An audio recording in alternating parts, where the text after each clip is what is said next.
as usual, opening comments on this game, I thought Nevada came out and really kind of early punched your team in the mouth a little bit. They were ready to go. Sure. And they went up 13-14, but one guy, Gabe Stefanini, kind of kept you in the game in the first half. He was making shots everywhere. Yep. And you're down only 10 at halftime, and then the way the second half started, just a renewed energy from USF, and then we had a ball game. Yeah, a lot of credit to Nevada. I thought in the first half specifically. I mean, they played great, and we didn't do everything as well as we needed to. Obviously, we let them get some looks. Baker hit a couple threes, but a lot of it in terms of their success was just making plays and making shots. And we at halftime, as coaches talking about it, we thought it would regress back to the mean a little bit in regards to their shooting, and certainly they went 0 for 7 in the second half, or 0 for 9 from 3 in the second half, so that happened. But I was most proud of our grit. I thought we stayed with it. We didn't let a 10-point halftime lead or deficit take us out of what we wanted to do. I thought we came out in the second half with a lot of toughness and prevailed in a really tough game. Talk about your young man, Gabe Stefanini. I alluded to him. It was his shooting that kept you kind of hanging around the first half, but he also made a number of big shots in the second half of this game. A career night for him with 28 points poured in. Yeah, he was fantastic. I mean, he did. He kept us alive in the first half. Thought he made some tough shots too. I thought he was able to keep us alive when we weren't able to get much offensively. He was still just basket making and just doing a great job that way. And then that stretch in the second half where he really did kind of put us on his back, was making a lot of plays both out of the pick and roll and scoring for himself. And credit, he's been a little sick. He was a little under the weather for our last game.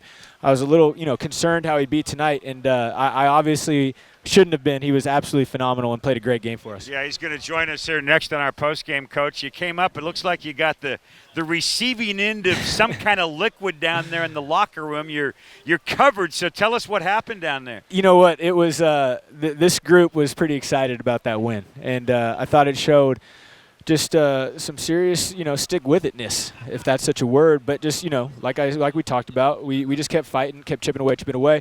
And then at the end, obviously, to come away victorious against a really good opponent, one that will win a lot of games, in a game that maybe, we didn't have a great chance of winning all the time.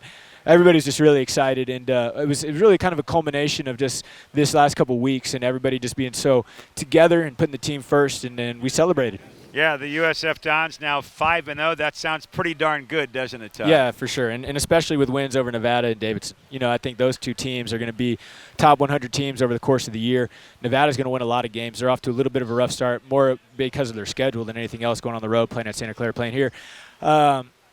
But they're good. I think they're probably a little more talented than Davidson, to be honest. They're really talented. I thought they came out, they played really well, played really hard. So to beat them in Davidson in really the first week of the season, to go 5-0, I think we're the only team in the country that has 5 Division I wins right now.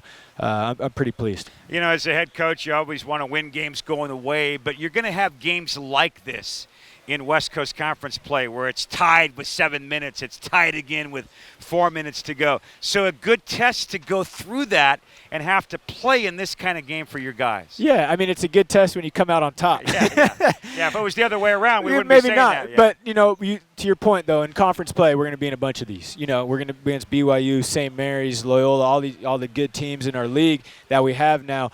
There's not going to be any easy nights in conference play, so we're going to have to find a way to manufacture baskets in tight games. We're going to have to find a way to manufacture stops in tight games.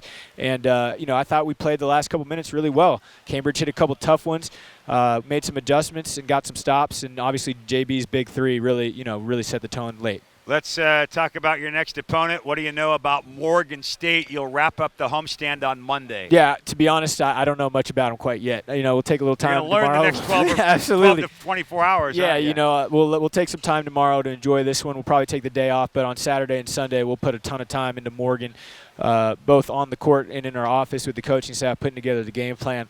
And, we'll be ready to go. Well, that's for dang sure. Coach, continue to enjoy it. 5-0. It can't get any better. We're going to hear from your young man, Gabe Stefanini, next, and we'll see you here on Monday. Awesome. Thanks a lot, Pat. All right, USF head coach Todd Golden. We'll go